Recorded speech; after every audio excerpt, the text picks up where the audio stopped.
రేయనక పగలనక ఎండనక వాననక వాగనక వరదనక రాయనక రప్పనక దుమ్మనక దూలనక కోడి కూత కుయ్యగానే కుటుంబ బాధ్యతలు భుజాన వేసుకొని మధ్యతరగతి వాడిగా పుట్టి సంసార సాగరాన్ని లాగుతూ సంతోషానికి పొంగక దుఃఖానికి కుంగక కష్టానికి వంగక కన్నీళ్లకు కరగక భయానికి బెదరక బంధువులను మరగక ఎవరికి లొంగక సాగుతున్న ఓ మార్గదర్శి నీకు వందనాలు.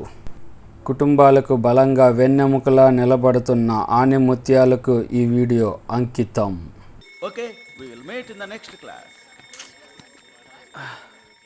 మరి అటువంటి మగజాతి ఆణిముత్యాలకి మనం ఇచ్చే వాల్యూ ఎంత అండి? పాపం ఫీల్ అయినట్టున్నారు. మగవాళ్ళ యొక్క కష్టాన్ని గౌరవించాలి కాబట్టి మరి ఈ వీడియోకి ఒక లైక్ కొట్టి నా ఛానల్ని సబ్స్క్రైబ్ చేయడం మటుకు మర్చిపోకండి. బాయ్.